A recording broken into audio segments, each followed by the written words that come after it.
5 years ago, I decided to change careers. I had done this sort of thing plenty of times, but never had I gone into a sector of the government so secretive that even the agency name was classified. I believe that my experiences with the first case are too important not to share. I arrived at a high-rise building and took the elevator up. The office, where I was supposed to start my first day, was some random room in a residential apartment. I studied my handler in detail, no introductions. There was a scant amount of information shared in this line of work. Meaning, if I wanted to satisfy my curiosity outside of what I needed to do my job, I needed to infer it on my own. What I could see was a man that stunk of cigarette smoke, covered up with an expensive cologne, who had not bothered to shave in a day or two. One could hardly see him as the senior-ranking government employee that he was. He motioned for me to sit with him as he looked through images on a monitor to determine what our first field case would be. Pictures had been filtered through a cutting-edge machine learning program that could filter through the millions of social media posts that appeared online, looking for something suspicious. He smiled, stopping on a picture. He spoke in a thick Russian accent. Good for first case. See anything? It looked like the image of a normal family posting a picture of their lazy afternoon. A wife, a husband, and 2 children who looked to be in high school, hanging out in their bedrooms, messing about on the karaoke machine. Nothing seemed immediately out of place, but using my human micro-expression training, I could notice tired, deadened eyes, smiles that did not quite reach all the way up to the face, confusion. Yes, I do, I answered, hoping for more clarification. Good. Stay back and watch. Learn more. The assignment was in a neighboring state. A half-day's drive was made in silence as I tried in futility to pry words out of my so-called instructor's mouth. I was used to having more detailed briefings, but I didn't want to seem incompetent.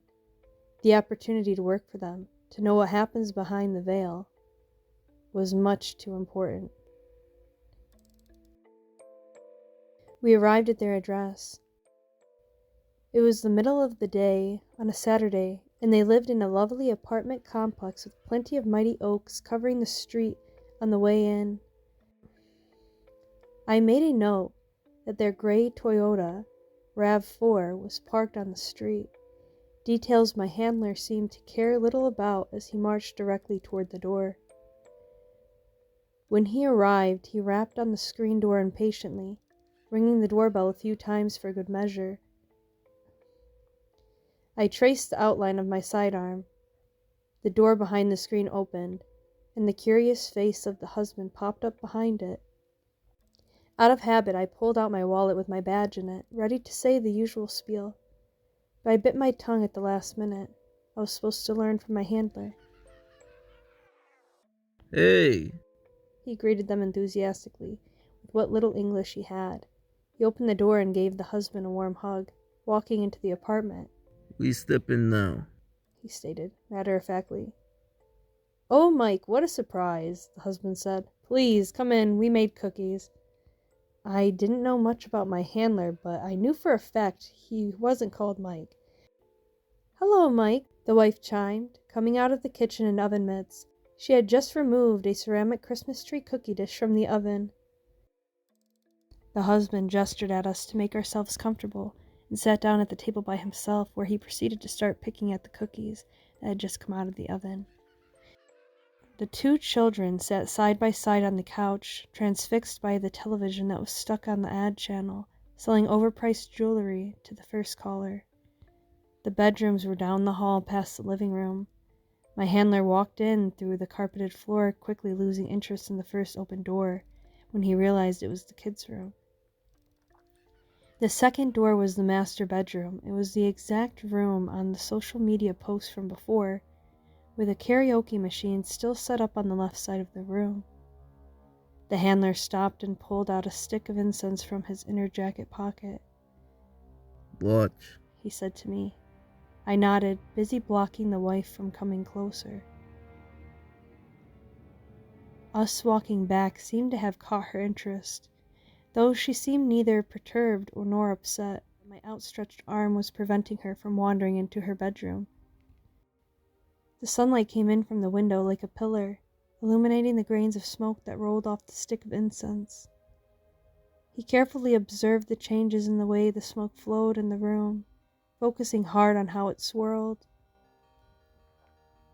Having come to some conclusion, he put out the stick with his fingers and handed it to me.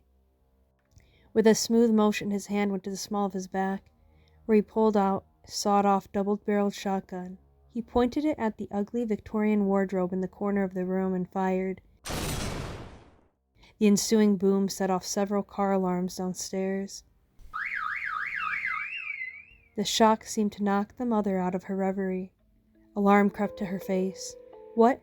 Why did you shoot my—" It was at this moment that the wardrobe started to bleed. And then it started to scream. Corners lifting, seams separating, legs rattling as thin, wiry appendages started to creep out, clawing at the air with desperation as the thing struggled to breathe with a lung that had been so obviously popped. The large hole, blown open by the gun, showed us that there was no splintering of wood. Like the skin of an octopus, the textures and colors had all been an illusion. As the sounds of flesh slapping drywall resonated in our ears, and the scream, the unearthly scream like a cat being torn apart by coyotes as the thing wailed in fury and terror, sputtering out into soft gasps for air as its hair-like appendages, tipped by wispy hands, eventually drooped down. Its whole body slumped over as I witnessed what a wardrobe might look like if one had melted. My wardrobe? The adrenaline in the mother mixed with her confusion as she began to realize she didn't quite understand what was going on. Wardrobe fine, right there. My handler nonchalantly pointed at the right wall. There it was, the same ugly Victorian wardrobe, seemingly unperturbed by the unceremonious execution of its brother. How did I not notice that the exact same piece of distinctive furniture was arranged in the same room?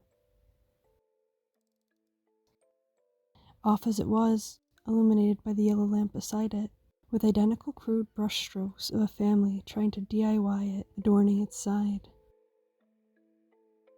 She looked like she had more questions, but my handler was already on the phone, telling the workers that were on their way to move in and to cancel the 911 dispatches that had just been made.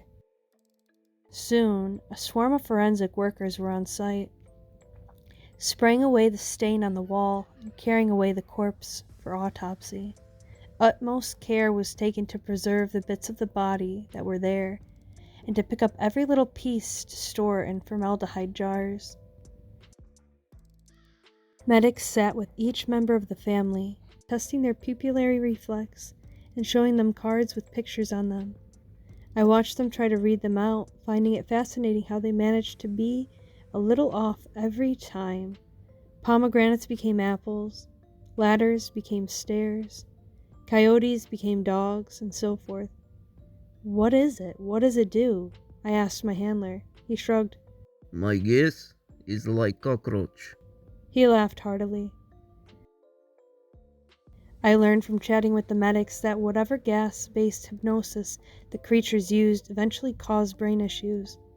Beyond that, no abnormalities from any of the family members.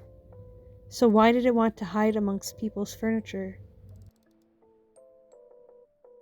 When I finally made it home for the day, I wanted to collapse, but manic paranoia kept me up.